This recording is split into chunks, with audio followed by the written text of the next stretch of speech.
So I've got a very simplistic approach, and tell me if I'm wrong in how I think of things. Okay, so uh, there is no demand issue because electric vehicles, the public wants electric vehicles. The government is putting regulations in place. So looking at production and deliveries, you're looking at whether or not there's demand in the next month or two, and so you know what I'm saying? Like there is not an issue with the kind of the yearly approach or the global demand for this. What people are concerned about is the margins that you need to possibly reduce the price because of the economy that's happening now to move the product. But it's not the demand is there. It's just that they can't afford it. Then they need to have lower prices, or that there's these pockets of the economy has hit people a little bit more in one area or not. But overall, I mean, if Tesla says they're going to sell 1.8 to 2 million, or they're going to produce 1.8 to 2 million of cars this year, that's under their control. They can do that. Right. Then the question is, can they sell that amount? Well, that's also under their control. They can reduce the price, but the demand is there for that. And then the only issue would be margin. So now the concern that investors have is, well, you're eating up in my margin, and so I don't like that. But at the end of the day, you know what I'm saying? Am I thinking it right, or what's your definition of demand? Yeah, I mean, there's other factors too. There's macroeconomic factors that can weigh on people, but as long as the adoption curve is on that trajectory, and then the average transaction price for a Tesla, I believe right now is below the average transaction price for total auto in the US. I think it just dipped below it by $1,000 already, 48,000 to 47,000. So all of those things are moving in the right direction. If something moved perpendicular to that, so let's say Tesla's went from 47,000 to 60,000 average transaction price. Well, I say, well, then you may have an issue because the average it's well above the average transaction price for a car. Or if there was some sort of, quality event or something, that occurred. But that's just not the case, with it and with EVs. So EVs, what something would have to happen with EVs that would literally be kind of perpendicular to what is happening today. And they're spec for spec and call it value. It's called value per dollar. That like Mhm. what you buy in terms of what you drive off the lot with in terms of like, performance, in terms of gas, or fuel efficiency, all the things that kind of matter to people, the safety, all of those things that actually matter to people are vectoring in the right direction. There will be these momentary pockets. So this is where some of the noise probably occurs of, Mhm. hey, we move product into this area and maybe the inventory isn't turning. By the way, none of us on the outside know the aging of inventory. We see these numbers and we see 15 DOI.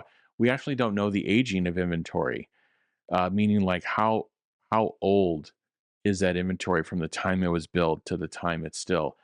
I mean, I believe you're dealing in weeks versus other OEMs will be in months and potentially longer. But yeah, I don't see anything right now ahead of us. But again, we have to keep an eye. We have to keep an eye on the macroeconomic piece, and see where that goes. But if you look at the labor, the employment rate, I mean, things are definitely trending. Strong economy from a labor perspective is very good for the auto market, and that's one of the reasons the SAR is up at 15. I think there's two reasons. One is the Mhm. pent up demand from the prior year because of a lack of supply, and the labor market is still strong. So if we can get some help on rates, maybe in the latter third of the year or by the end of the year, I think that will be good. I think that's why you hear people like Elon saying, "Look, it may be a little bit, we're kind of on this upward trajectory, but it's going to be rocky, for the next year or so." This is why they're saying that. So Tesla, though, what Tesla is doing is it's a playbook. It's an economical, unit economics driven playbook, which is keep your factory utilization over Mhm. 80%, keep your supply base utilization over 80%. Utilization is what percent of the time are you using all of the equipment and all of the people that you've hired by the way, the ceiling, if you're running at 100%, like something's going to break. So companies just try to, like Euphoria is like you're over 80%. Most product lines are planned to just over 70% in terms of utilization of the factory lines and so forth. So they're running a playbook. They keep their utilization over 80%. They keep their supplier utilization over 80%. If we are coming into a slowdown, the commodity prices will continue to decline, and they're going to have these high utilization rates, and therefore they're going to take advantage of the Margin. low input pricing, and still be able, and they'll either be able to increase their gross margins or be able to deliver more product at the lower ends of the MSRP curve. So they're in control actually during a recession, which is actually, or a slowdown, which is, a lot of companies can't say that. So I think that's the play. I believe that's the playbook that they're running, and it does frustrate some analysts of like, why don't they just slow production? Like, why do they keep doing this? And they're doing this to be able to specifically Austin and Berlin. They want to get Austin and Berlin filled. Austin and Berlin are only about 60% filled to their phase one capacity.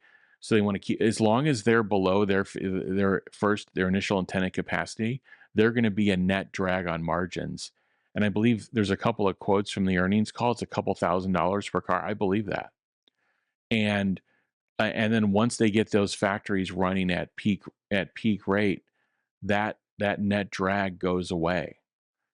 So this is the game of keep utilization high for Tesla, keep it high for your suppliers, take advantage of the lower input costs coming in, and just kind of grind your way through any kind of slowdown. It is kind of a weird dichotomy, right? That a recession is actually better for a situation for a company like Tesla, just so happens to be. And then what you pointed out was typically in a year, the US demand or sales of US cars is about 18 million. It's only fallen to 15 million because of this recession that we're in and this macro. People are afraid of the upcoming kind of environment. It's not a complete collapse in terms of buying cars. And the vast majority of that, as we've always kept pointing out, is the EVs. And so, in fact, the lower input costs, it's going to end up showing up. And once they, like you said, raise the capacity of these, scale these capacities to brand new factories that they built last year, it's just going to get better from here. So, love it, Jeff. And so, you're still believing that 1.82 million is going to be the both production and deliveries this year. What's your estimate at this point? Yeah, I mean, I'm on the lower end of that. Just try to be a little bit more conservative, but I'm kind of on the lower end of that range. Okay, let's keep moving with some more news. So this is another Twitter user Zill Xill. I've been using a few of his recently. He said, with their latest chess move, Tesla once again sold more battery electric vehicles than all other major U.S. and European manufacturers combined. Um, and the reason I point this out is actually Elon liked this tweet. So he said that in Q1 2023, Tesla sold more battery EVs than Ford, GM, Stellantis, Volkswagen, BMW, Mercedes, and Renault combined. And he's got this beautiful chart. And the red is in Tesla, and all the other battery manufacturers are here in this column. If you look at Q1 2023, they're higher than the others. And the others looked like they were growing, and then all of a sudden they fell in the last quarter. And I don't know if you can explain that, Yeah, Jeff, I have a why that theory. might have happened. Yeah, I have a Yeah. theory of what's happening in this space, and from listening to all of their earnings calls, there's a split. So in the US manufacturers, Ford, GM, not even speaking EV specific, but just in general, and even Tesla said their COGS are going to improve in the second half of the year. Even Ford quoted like a 20% drawdown in COGS that they're going to see again across all their vehicle lines. So the US is basically saying like, hey, we're going to see improvement in COGS, which means so what does that mean in the US? The US is saying like, look, we have this 15 million SAR. It's a million or in change higher. It's about 10% higher than the prior year. We've got supply. Input costs are coming down. So, we believe we're going to be able to, the gross margins that we're promising, we believe we're going to be able to hit.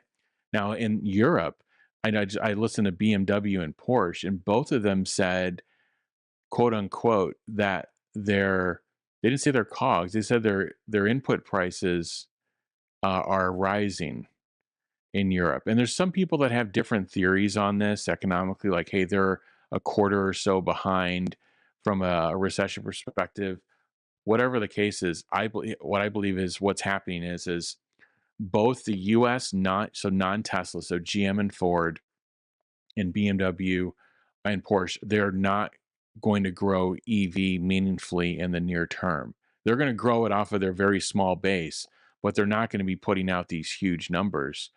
And the reason they're saying that their costs are going to be lower is they're going to have lower utilization. So basically their fixed costs are going to kind of weigh down their total cost structure when they have lower utilization. And that's why they're saying prices, they're actually going to charge more. They said BMW and Porsche said they're going to raise prices. And what I see happening is that means they're going to be building fewer cars, actually. I don't think it has much to do with the input prices. I think they're building fewer cars. They're going to have lower utilization. So they're going to raise prices as a result. Where in the US, the SAR's high. So GM and Ford are like, we can build to our heart's content. Tesla's like, we can build to our heart's content. So they're all projecting a COGS reduction in the US. I found that to be interesting.